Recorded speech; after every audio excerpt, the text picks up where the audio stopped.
Yeah, just a minute. Hey, come on in, man. Cafe's open. Yeah, have a seat.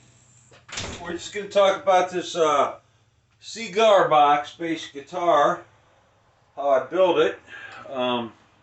Turned out way better than I thought it would.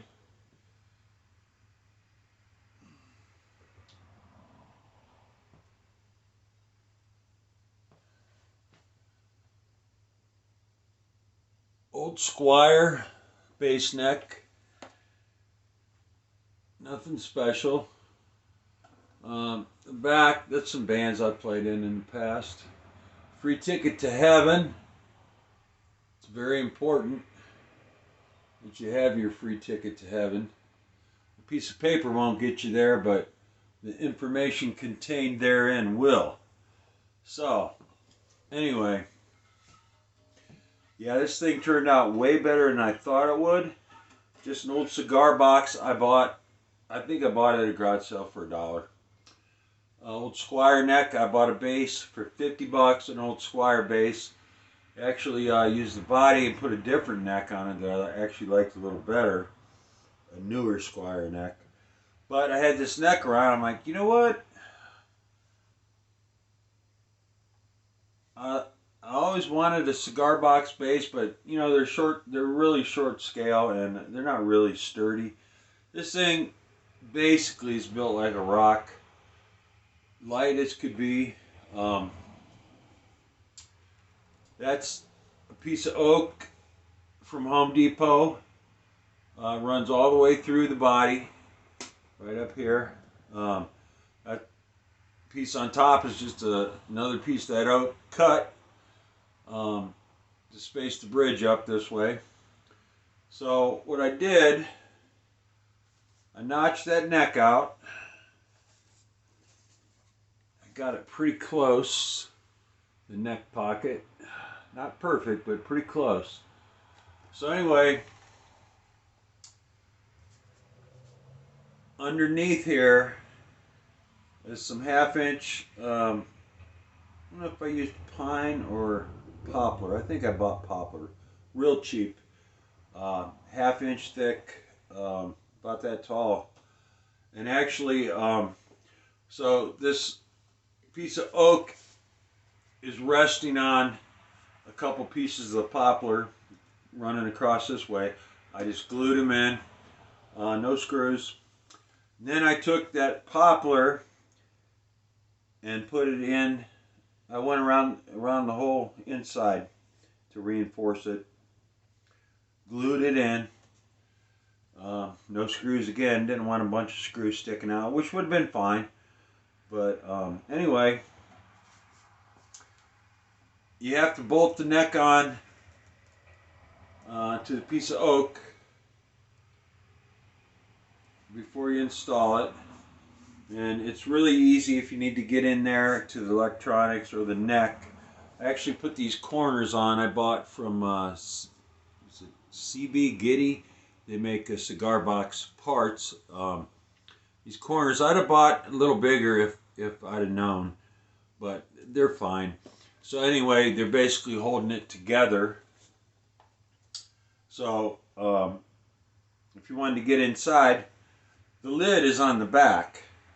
So you just take those out and it just opens right up if you need to get to the electronics or the neck for some reason. This is just old Squire pickup out of a Squire bass. I think, yeah, that's the neck pickup, not the bridge pickup. Of course, you don't have all this body back here, so. But, and that's bolted directly on to this piece of oak. So that was easy. This actually has, this is a tone styler. It's basically a tone pot with 10 notches to me. They don't cost $5. They're about $100. I bought it for a bass a few years ago, installed it, and I didn't really care for it, but when I was building this, I didn't want to put much money into it. I already had it. I'm not using it, so I used it. I had this pot laying around, brand new CTS. These are 1/4 inch pots. Originally, I had a hole here, here, and here. Well, they're too close together. That's why this pick is actually covering up one of the holes. That's Phil Kagi, by the way. I love that guy's guitar playing. So anyway, I put another hole in here and rewired it. Lengthened the wire. But if I had to do it again, I would not put this knob here. I'd put it right here, and I'd put the output jack through the back. But it's my first build, and overall it went really well. Now originally right here had a strap button. The strap button, you can imagine, this is a 34-inch scale neck, kind of top heavy, you know, even on a strap. It was okay to play on a strap, but you had to put a lot of pressure right here. So I actually bought this at Hobby Lobby, $6, marked down, half price. The bass actually hangs pretty good on a strap now. It's much more comfortable to play. I was going to refinish that face, but I didn't. I just bought some lettering from Hobby Lobby, and I did spray clear over it. So I didn't want to put a lot of effort into this, but it really, really did turn out 100 times better than I ever anticipated. Sounds pretty good too for what it is. Galleon Kruger head here in 15, 410s below it. I'm not using this.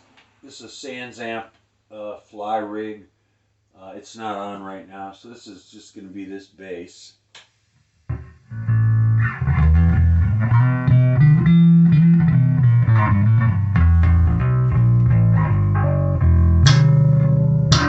It's actually really punchy. It's kind of got a little bit of that hollow body vibe, although, I mean, it is hollow, but there's not much hollow in there, if you know what I'm saying, with the extra wood and this running through the body. But it is definitely hollow here and here. And this tone styler, it can go from pretty bright to pretty muddy.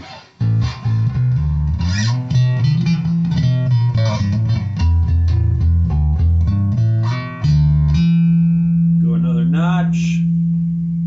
Let's see, that way. Another.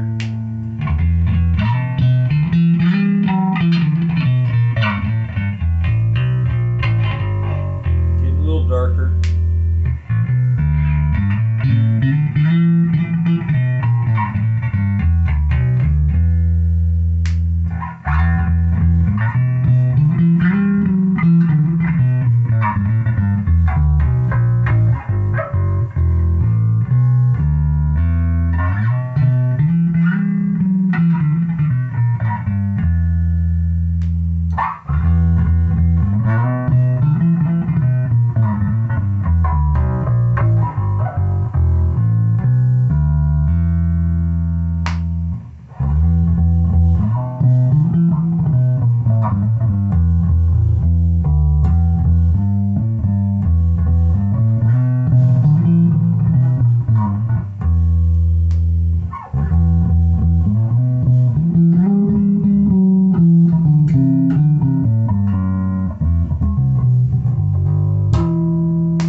That's thick like grandma's gravy.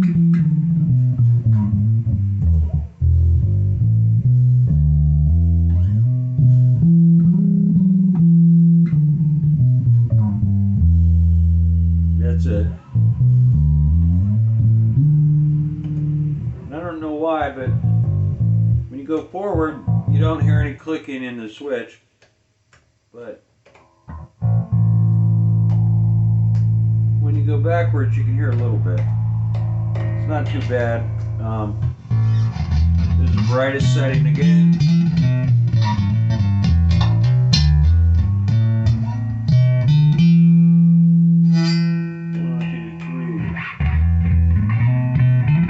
Back 3 or 4, I don't know.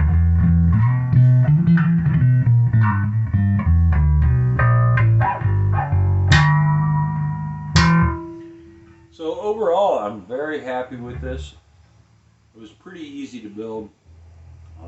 I did actually cut this out on the machine at work with a CNC program, but you could trace it and cut it out with maybe a Dremel or something, which most people would have to do that. I just took advantage of the opportunity to do it at work, make it a little easier. But overall, this thing turned out really well. I'm really happy with it. I should probably replace those cheap tuners, but they work. They work fine, but I don't know how much I'm going to play it. It's more of a novelty thing, but it's kind of cool. Square on the end, you can actually stand it up right in front of your amp, leaning it on the amp. Of course, you always take a chance of getting it knocked over. I had a guitar one time in the kitchen, leaning up on the kitchen sink, got knocked over, broke that headstock right off. It was an Applause guitar made by Ovation. Seemed like the neck was almost plastic, but it broke right off. And I love that guitar. I wrote a lot of songs on that guitar, but it was beyond repair. So anyway, this is the Smokin' Cigar Box bass guitar, official mascot of the Crossroad Cafe. If you don't know about the Crossroad Cafe, the Crossroad is the 66 books of the Bible, from Genesis to Revelation, and all points in between. The original Crossroad, the original Route 66, not the 66 that runs from Chicago to California, which was the main highway for a lot of years, but the original Route 66 that goes back to the beginning of time. In the beginning was the Word was God, and the Word was with God, and all things that were made by God, and God is Jesus. So that's what the Crossroad Cafe is all about. But we really like bass guitars. So thanks for stopping in, checking out the Cigar Box guitar. This will probably be my last video on this unless I play some music with a friend or something and we record a song or two. But thanks for stopping in the cafe. I hope you have a blessed day. Think about the original Route 66 too. See you next time.